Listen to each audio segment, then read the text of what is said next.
విశిష్టమైన సోమవతి అమావాస్యను పురస్కరించుకొని జ్యోతిర్వాస్తు విద్యాపీఠం ఆధ్వర్యంలో సుమారు 500 మంది భక్తులు కర్నూలు జిల్లాలోని మహానంది క్షేత్రానికి చేరుకొని అక్కడ రుద్రగుండంలో పుణ్య స్నానాలు ఆచరించి మహాదేవునికి విశేష పూజల్ని నిర్వహించారు.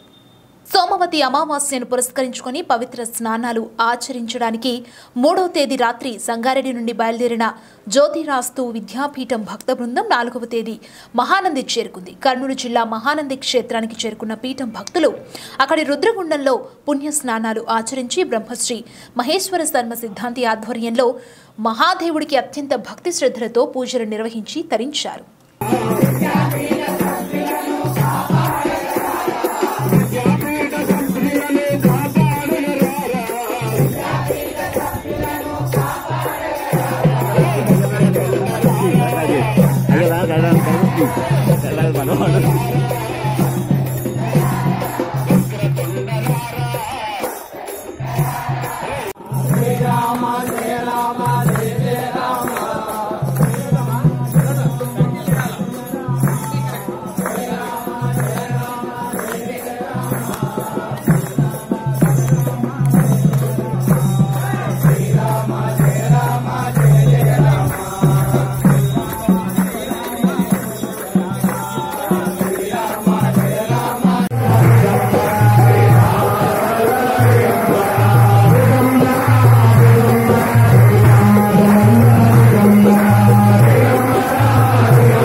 చేస్తున్నాం.